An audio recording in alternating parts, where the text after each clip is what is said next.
Bienvenue dans Mystique et Pratique, le balado qui démystifie le parcours d'âme, le monde invisible et les pratiques spirituelles.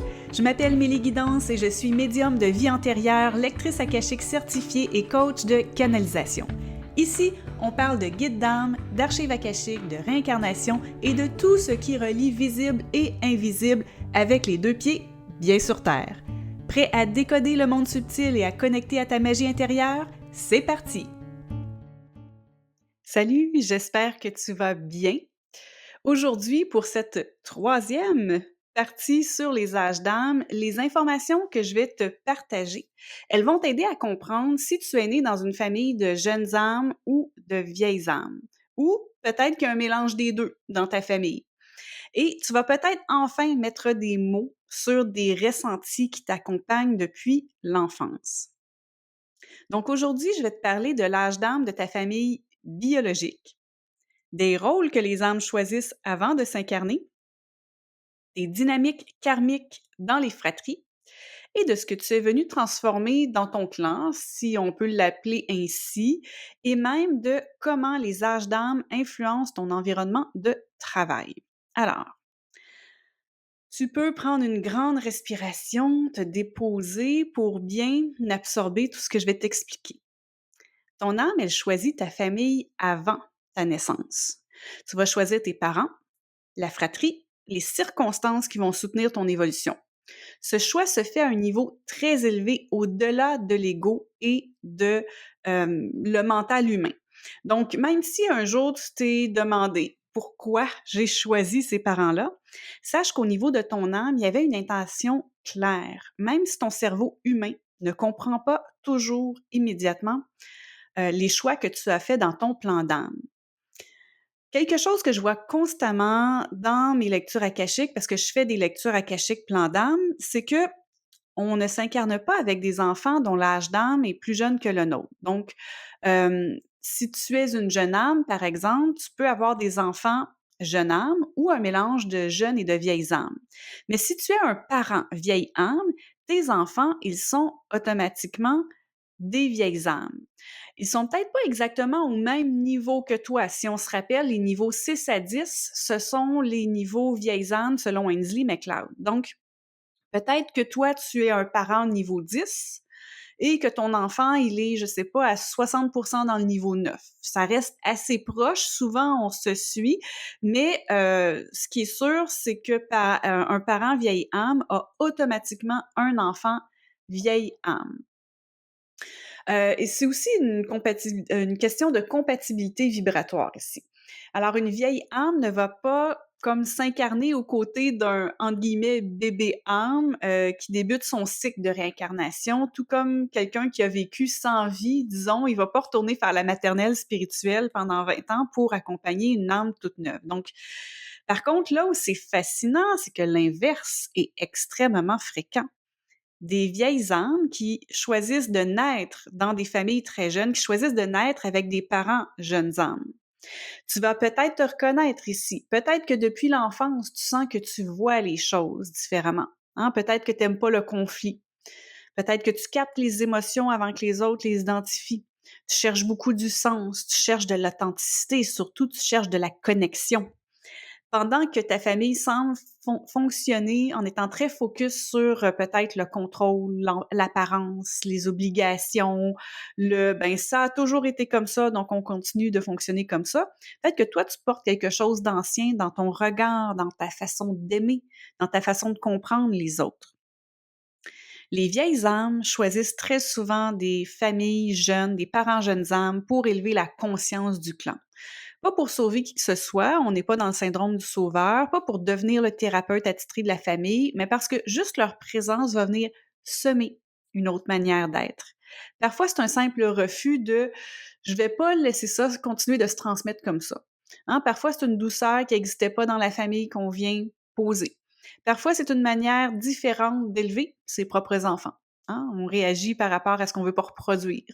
Et parfois, ce rôle te donne l'impression d'être la personne adulte dans une famille où les autres jouent encore des dynamiques de rivalité, de contrôle ou de non-dit. Hein? Des fois, on peut être une vieille âme enfant Et en tant qu'enfant, on regarde les adultes puis on se dit: «Mais ils agissent comme des enfants» ou «C'est pas normal de dire ça à quelqu'un ou d'agir comme ça».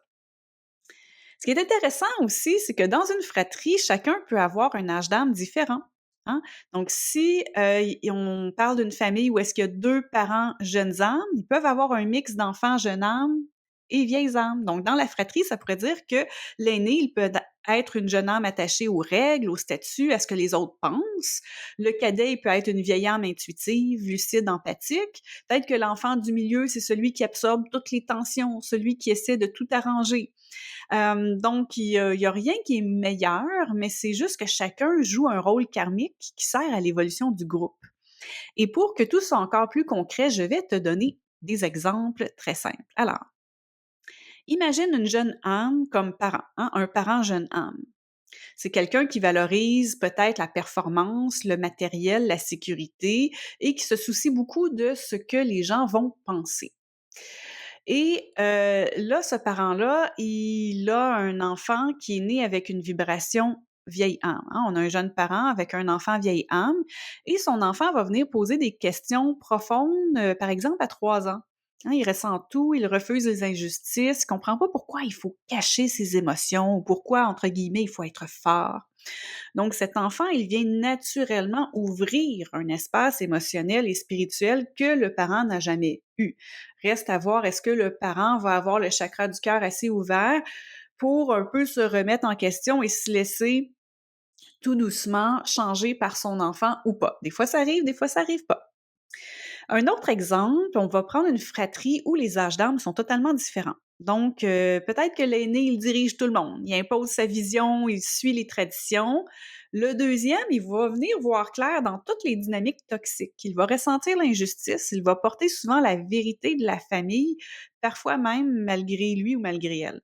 Et le troisième, ben, il essaie de maintenir la paix, et ça, c'est une configuration extrêmement fréquente que je vais venir, voir en lecture akashique, là, où est-ce que les membres d'une fratrie, ils ont des rôles très, très différents et même des âges d'âme différents. Un troisième exemple, une vieille âme qui naît dans une famille où le conflit est normalisé. Hein, les disputes, les cris, la dureté émotionnelle, c'est le quotidien. Ça, j'ai été témoin de ça quand j'étais, enfant, c'était assez frappant, pas dans ma famille, mais j'allais chez une amie où est-ce que les parents, quand je dirais pas qu'ils se parlaient, parce qu'ils se criaient toujours après. Il y avait pas On pouvait pas dire parler, c'était toujours crier dans cette famille-là. C'est la même chose entre parents et enfants. Le parent allait crier après son enfant, l'enfant criait après son parent. C'était un langage, je dirais, ordurier. C'était pas un très beau langage, c'était très, très dur, mais ce qui était spécial, c'est que je pouvais voir et ressentir qu'il y avait beaucoup d'amour entre les membres de cette famille-là, mais ils ne savaient juste pas comment communiquer avec douceur et c'est comme il y avait toujours besoin de se protéger, de se retenir, d'avoir cette espèce de carapace-là. Hem et là, quand je dis ça, je veux pas dire que toutes les familles où est-ce qu'ils se crient après, ben, dans le fond, ils s'aiment quand même. Je sais qu'il y a des familles, malheureusement, où est-ce que c'est très, très, très toxique, où est-ce qu'il y a de l'abus et où est-ce qu'il y a il y a beaucoup de cris et il y a pas, d'amour. Donc je veux le reconnaître, mais je voulais vous donner cet exemple-là qui m'avait beaucoup frappée comme enfant parce que moi, c'est pas ce que je voyais, chez moi. Chez moi, c'était pas, toujours, comme on dit en anglais, «sunshine and roses». Mais en général, c'était, assez paisible et c'était inacceptable de mal se parler entre nous. Mais il y a certaines, familles comme ça où est-ce que les cris, la dureté émotionnelle, c'est le quotidien et là, un enfant vieille âme dans cette famille-là, il va pas arriver à s'adapter. Il va observer, il va se retirer. Il va chercher une autre façon de vivre, peut-être qu'il va se détacher et c'est souvent cette personne-là qui, adulte, va dire: «Moi, je vais pas transmettre ça». Un dernier exemple que j'ai pour toi, c'est une vieille âme dans une entreprise très jeune âme. Donc, le milieu qui est compétitif, qui est axé sur la productivité, la performance, le pouvoir, hein, on est les meilleurs, on va écraser les autres. Toi, tu arrives là avec une énergie douce, collaborative, humaine. Tu veux apaiser les tensions, tu apportes une perspective différente aussi. Donc, tu deviens un catalyseur, pas parce que tu veux changer tout le monde, mais parce que c'est ce que ton énergie fait naturellement. Donc, ces exemples-là, ce sont des exemples simples qui vont refléter exactement comment les vieilles âmes incarnées dans des environnements plus jeunes, elles vont agir, se ressentir aussi par rapport à ça. Donc, elles arrivent avec une vibration plus mature. Elles vont voir plus loin, elles ressentent plus profondément et souvent, elles viennent transformer quelque chose sans même s'en rendre compte. La recherche de sens chez les vieilles âmes, c'est tellement fort. Je parlais d'exemple du travail tantôt, puis un exemple typique qu'on va voir, c'est le boss qui est une jeune âme qui impose sa vision, qui impose sa façon de faire, qui fait les choses comme ça parce que c'est comme ça. Puis l'employé vieille âme, il va dire: «Oui, mais pourquoi? Pourquoi? Qu'est-ce que ça va nous rapporter? Je comprends pas». Et puis, il veut que ça ait un sens, puis le boss va dire: «Non, non, non, on fait ça comme ça, n'essaie pas». Et aussi cet employé-là, il peut ne pas comprendre pourquoi des fois est-ce que les employés, ils vont travailler un contre l'autre au lieu de collaborer.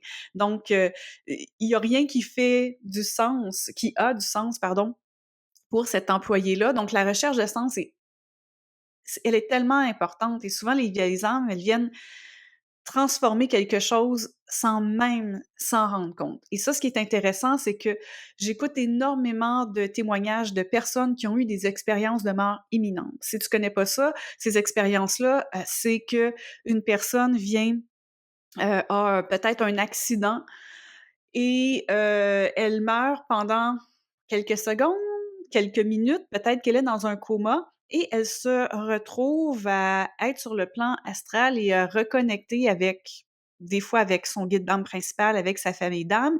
Et ces personnes-là expliquent comment ils ont leur, bilan de vie, hein, le fameux, life review et leur guide d'âme, enseignant principal va leur montrer tous leurs bons et leurs mauvais coups. Il va leur montrer à quel point chaque action, chaque pensée qu'ils ont eue, comment elle a eu un impact positif ou négatif. Et là, j'ai vraiment dit penser, hein, c'est fou.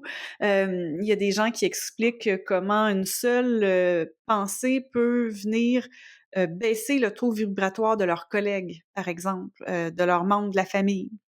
Donc, souvent, on a l'impression que notre façon de faire ou notre attitude, ça n'a pas d'impact, mais oui, ça va vraiment venir transformer quelque chose sans qu'on s'en rende compte. Les défis émotionnels des vieilles âmes dans les familles jeunes âmes sont très récurrents. Donc, il va y avoir la culpabilité de s'éloigner, hein, si on trouve qu'on ne fit pas, la sensation d'être le parent de ses parents, le sentiment d'être trop ou de pas être assez comme tout le monde. Donc, c'est des défis qui viennent aussi, par contre, avec des dons immenses. Donc, on porte en nous la paix, la sensibilité, la compassion, la lucidité, la capacité de dire la vérité et de briser des cycles.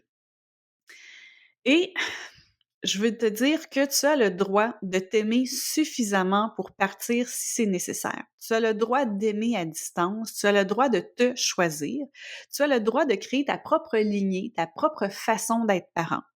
Parfois, partir, c'est exactement ce que ton âme était venue apprendre aussi. Hein, quand je dis ça, ça peut être, il y a toujours des conflits dans ta famille de jeunes âmes, tu te sens jamais apprécié, reconnu, on t'a parlé, dans le dos, on a monté des choses contre toi, on te pousse à rester dans des dynamiques toxiques que tu n'acceptes pas. Ben, des fois, pour certaines vieilles âmes, la solution, c'est de venir créer une coupure et de fermer la porte à toute la famille ou à une partie de la famille. Et ça, on peut le voir aussi en lecture akashique. Ce qui est intéressant, c'est de demander au guide d'âme, ben, est-ce que c'était la bonne chose ou non? Parce que souvent, la vieille âme, ce qu'elle va faire, c'est qu'elle va énormément culpabiliser en se disant, ben, je devrais avoir le cœur ouvert, et je devrais l'accepter, que c'est comme ça, je devrais accepter ces gens-là, je devrais encore leur parler. Mais là, c'est de venir un peu s'écraser le cœur, c'est de venir s'écraser qui on est, c'est de venir accepter des comportements qui ne sont pas corrects. Donc, je voulais apporter ce point-là. Et tout ça, ça dépasse aussi la sphère familiale, hein. Dans le milieu professionnel, les vieilles âmes se retrouvent souvent dans des entreprises de jeunes âmes. Dans le milieu corporatif, on le voit. Donc, ça peut être difficile, et c'est souvent temporaire ce qu'on va aller vivre sur le milieu de travail, hein. Ça peut être un contrat d'âme qu'on a, une leçon à apprendre, juste une étape. Donc, on peut partir une fois qu'on a appris ce qu'on est venu apprendre. Puis dans cette vie humaine-ci, tu vas rencontrer des personnes aussi avec qui la connexion, elle est naturelle, apaisante, fluide, c'est pas juste des clashs, hein. Ces personnes-là, ce ne sont pas ta famille d'âme. Ta famille d'âme, tu te rappelles, comme on l'a vu dans l'épisode 2, tu la retrouves, c'est la famille avec laquelle ton âme s'est incarnée depuis le début. C'est la famille que tu retrouves avant et après chaque incarnation. Ce sont des âmes sœurs platoniques ou romantiques. Donc, tu peux rencontrer des membres avec qui ça clique, des gens sur Terre avec qui ça clique beaucoup, et ces personnes-là, ça peut adonner que ce sont des personnes de ta famille d'âme, hein. Donc, des personnes avec qui ça va beaucoup, beaucoup résonner avec toi, et ces personnes-là, il faut les choyer, elles soutiennent ton chemin, elles reconnaissent ton essence, donc ce sont des relations qui peuvent être beaucoup, beaucoup transformatrices. Alors, prends un moment pour sentir ce que ça touche en toi. Demande-toi, est-ce que je suis encore dans un environnement familial ou professionnel qui soutient l'évolution de mon âme? Est-ce que je m'honore réellement, hein? Quand je dis on ne veut pas s'écraser le cœur, on va être vrai par rapport à qui on est. Si tu n'es pas certaine de savoir si tu es né dans une famille de vieilles âmes ou de jeunes âmes, ou si tu veux comprendre le rôle karmique que ton âme joue dans ta lignée, tu peux réserver une lecture akashique avec moi. Et si tu veux apprendre d'ailleurs à lire tes propres annales akashiques pour avoir tes réponses directement par toi-même, il y a mon cours de lecture akashique. Mes cours maintenant, j'ai niveau 1, niveau 2 pour ça.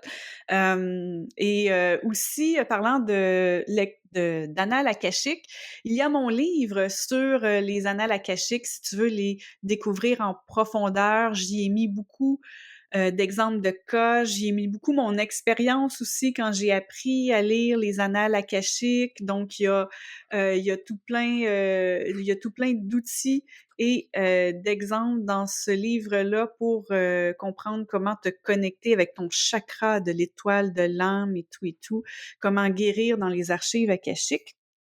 Donc voilà, il est partout dans les librairies en Amérique du Nord et en Europe. Donc voilà, c'est déjà la fin de cet épisode. Je te remercie beaucoup d'avoir partagé cet espace avec moi. J'espère que ça a éclairé ta lanterne en matière d'âge d'âme. C'était vraiment une surprise pour moi de faire 3 volets sur les âges d'âme. Je pensais juste en parler une fois, puis finalement, il y a eu tellement d'intérêt et de questions que je me suis mise à faire 3 volets. J'ai eu énormément de plaisir. Si tu as encore des questions, ne te gêne pas pour me les soumettre. Et j'ai très hâte de te retrouver pour un prochain épisode. À bientôt! Bye bye! Merci d'avoir écouté le balado Mystique et pratique avec Mélie Guidance. Si cet épisode t'a parlé, n'hésite pas à t'abonner à la chaîne et à laisser des étoiles, un pouce en l'air ou un commentaire. Ça aide vraiment à faire connaître le balado à d'autres vieilles âmes qui cherchent à mieux comprendre le monde spirituel. Si tu souhaites recevoir une lecture akashique, un tirage de tarot ou t'inscrire à l'un de mes cours en ligne, tu trouveras tous les détails sur melieguidance.com. Ce balado a été monté par plcm.ca et la musique originale a été composée par record.bandcamp.com. D'ici la prochaine fois, souviens-toi, nous sommes toutes et tous des âmes vivant une expérience humaine et nous pouvons toutes et tous être mystiques et pratiques.